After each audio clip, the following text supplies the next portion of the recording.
Hits one on SiriusXM. It's Mikey Piff, and I'm super excited. I've been blessed with all the friends coming to visit lately, and someone who, again, it's one of those things where you think you've seen them often enough because we have so many different studios across the country. She usually hangs out with her bestie Simon and Tony in LA, but today we have Ava Max here in New York City. Hi, Ava. Hi. And the other thing about you is that I feel like we've had a nonstop barrage of music from you for the last 3 years anyway, so you're literally on Hits One all the time. Oh, well, that's very flattering and great. But I have more music coming, surprisingly, right?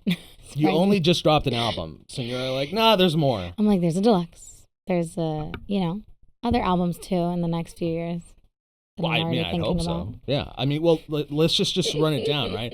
Before you even put the album out, we were already playing $1 Million Baby. Mm-hmm. Before that, we were already playing Maybe You're the Problem. Ooh. And right now, one of our top songs is Weapons. Oh, thank you. Because we didn't want to wait. I love Weapons. We were just kind of selfish. Oh. I'm not gonna lie, it's like one of our top 10 songs. Just already. take it from me. Yeah, well, And then, of course, off the album Diamonds and Dancefloors, one of the most popular ones right now is Ghost. Oh, Ghost is a fun one. I love the production, pop, 90s house. Yeah, it's such a good vibe. And the runs, like I grew up singing pop R&B, so the runs in there are a little R&B, like some of them, and they just make my heart sing. Well, here's the thing. Like, so, you've been talking to Tony and Simon for a while, so you told us this album is Tony's the best. I love them both.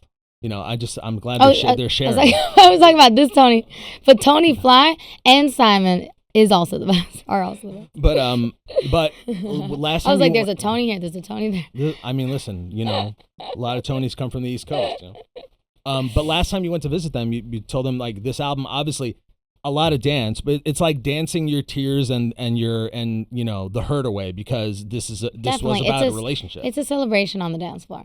That's what this is. It's supposed to be a good time to forget about all the pain. I mean, writing this album, I felt the pain, and performing it, sometimes I feel the pain, but it's mostly a celebration.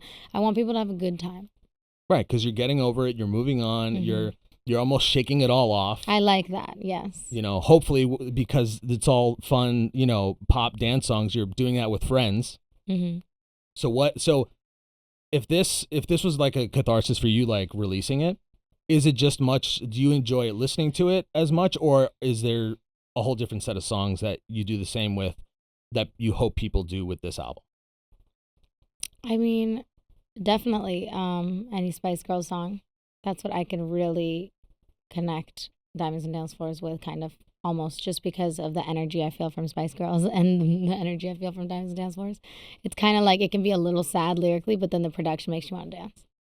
I know, and that's the fun thing. That's you can on like the third or fourth listen, you're like, oh, this from first listen, you're like, oh, this is a lot of fun, and then you go into the lyric, and I'm like, oh, it's a little bit less fun, but I get it. Yeah. Not that it's not fun, but you know what I'm saying. Of course, it's deep. It's deep. So I mean, go. Everyone, go listen to the album and get a few listens in, so you kind of get the whole story. Yeah. Now, when we get back, there was a fun story that, again, I'm referencing Tony and Simon because you're in LA all the time. A really fun story that I feel like we need to follow up on that you shared with them.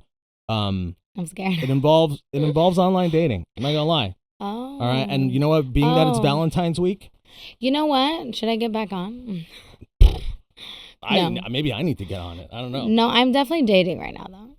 I always enjoy when you're on in Hits One LA, and one of the funniest stories I've heard, and again, maybe it's because you're friends with Simon, you said that you reverse catfished a guy.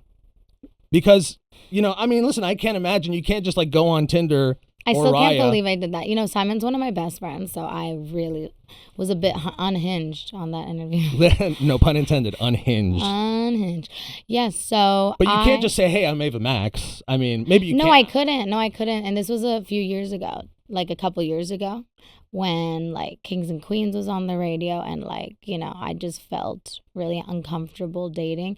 And so I made a joke with my friend. We were just drinking some wine in her bedroom, and we made a fake account, and we basically reverse catfished somebody. And you went on a few dates, and this guy didn't believe you were. At some point, you got to be like, hey, on the third date, I think he believed it. And it's, clearly it didn't work out because you're still dating now. But was yeah. was it a little bit funny by the third day? It was kind of amusing. Of course, it was so much fun. Actually, I had fun. You know, I like meeting new people, especially reverse catfish. I haven't heard it yet because I mean it can't be. No, I wouldn't do that. I wouldn't do it again. I think it was definitely a thing I did during COVID. Like, not in the beginning of COVID, when COVID was ending. I was like, okay, so I'm still home, can't get on any apps. How am I gonna date? Right. You know, it got a little weird. Now, how is it back being in the real world and seeing people in person? I for me, apps still are because it is Valentine's week.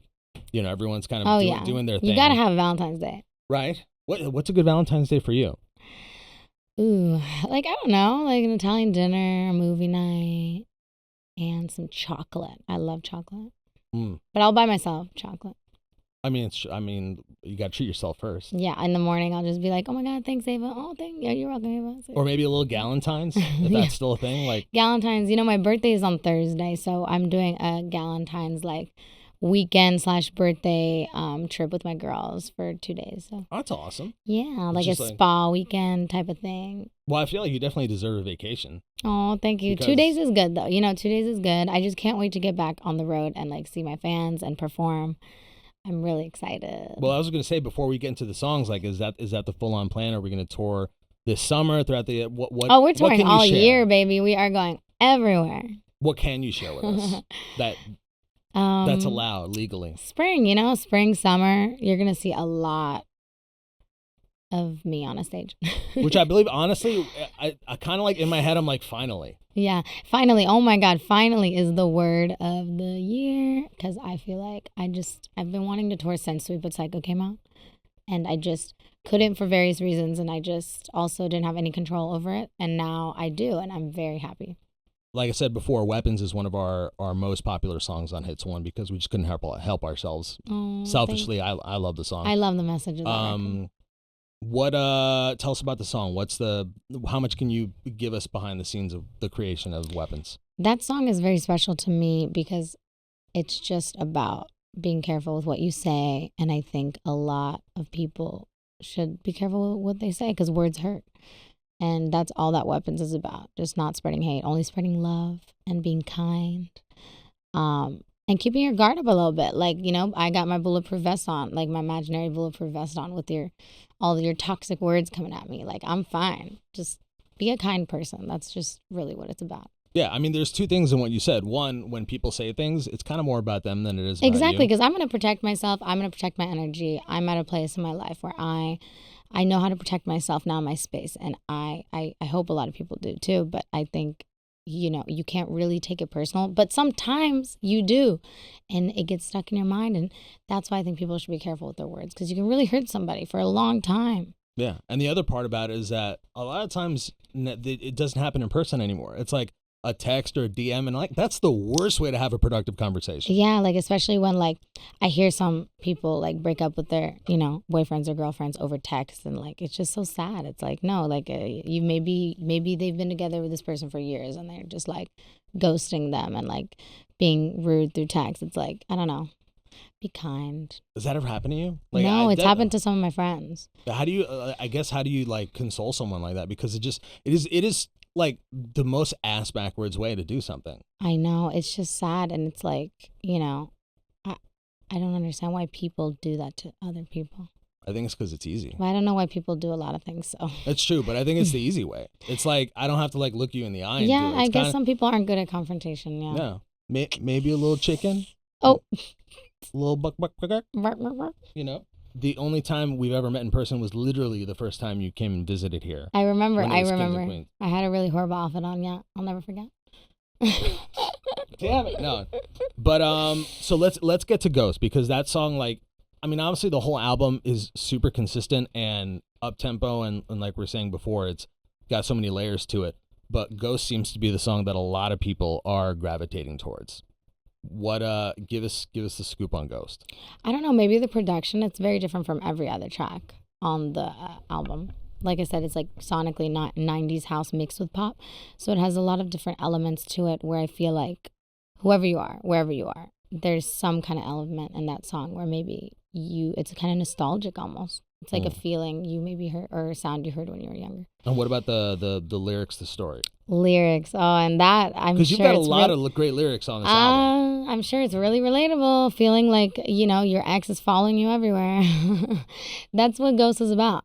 Everywhere you go, you're haunted by that person, like the ghost. Has there ever been a place that you couldn't go again because it reminds you of Oh yeah, someone? right now I have a few of those spots in LA. I'm just like, I'm never going there, or there, or there. I don't want to run into my ex.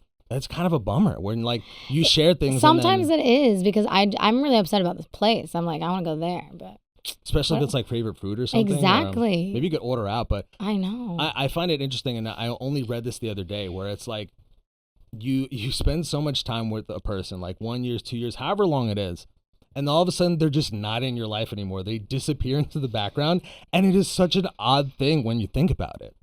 Yeah. And then again, you can't go to these places. Mm-mm. You can't do anything because they remind you of this person that you literally just said peace. Yeah, everywhere you go, you're reminded of this person. It's literally like they're there like a ghost, and that's what this song is about. And I know a lot of people feel like this because it's just like, what are you gonna do? Move cities every time you break up? Some people have moved cities, which is interesting. Genius idea. Maybe it is better off that way. Genius. If someone has jinxed the entire city of Los Angeles for you, where do you go? I mean, what are you gonna do? What happens to people who are like serial daters, right? They're like, they've dated everyone. Like they probably have a miserable life. They can't go anywhere. That does sound like Los Angeles. I'm just saying. I'm biased New York. I don't know. That's Sorry, funny. everyone else listening across the country, I'm sure you've dealt with it. And like whether it's got to be even worse if it's a small town and exactly. everyone knows everyone. That is tough. Everyone's at like the that I would say move out. Yeah, move out of the town. Mm-hmm. You don't want to see that person, do you? And then you move away, and then you kill it, and you succeed, and you go back to your town, and that person's still doing the same thing, and you're like, inside, you kind of feel like, good for you. Yeah. Anyway. If that person was bad, yeah. I feel like I'm repeating it like with everyone who comes and visits, but we really are just getting used to having everyone in person again and seeing eye to eye and not through a screen and, can you hear me? Testing. No, you're muted. Like all this other stuff that everyone goes through. So Thanks for making the time to come visit us. I'll come here anytime. So what, we talked about tour, spring, summer, right? Mm-hmm. We took new albums out, Diamonds and Dance Floors, bangers on bangers. Deep lyrics on deep lyrics. You said you're working on new stuff now because I gather you're the type of person that just like once you've moved on from one thing, you really want to work on the next. Definitely, I cannot wait to go back in the studio. I just want to start finishing things that I've already started for like a lot of new things I can't talk about, but I'm excited to go back in the studio, of course. How does it work for you? Do you work like while you're on tour doing things, or do you compartmentalize everything? Because I know everyone does it a different way. Well, this is my first headline tour coming up, so I would imagine that I'm going to be kind of bored on the tour bus alone, so I will most likely be writing. Okay. And so, obviously you can't tell us a lot. How much do you have in your pocket right now that's like a secret weapon ready to go? No pun intended. Oh, I got a lot for you. So there's never a shortage of pop music. I love it. Because I will say this, Ava Max underrated. We need more Ava Max. Thanks. Listen, everyone listening on Hits One right now, all of you out there, like I said, I've listed the songs. Like they come out one after another, and like we want more Ava Max. So, thank you. So everyone here loves you. You know Thank this. you. This is your family. Well, this is what I do, so it's common. I can't wait. I can't wait to see like your dancers, the choreography, all this stuff. Like such a fun pop show. Thank you so much. I love to perform. It's my favorite thing in the world. You're good at it. So thankfully, it'd be awkward if you weren't. If I wasn't, I'd be definitely something else. Yeah. All right. Well, did I miss anything? Does that cover No, this is incredible. Is there anything else you want to tell everyone? That I love everyone so much, and I can't wait to see them on tour. Perfect. Ava Max on Hits One, everybody.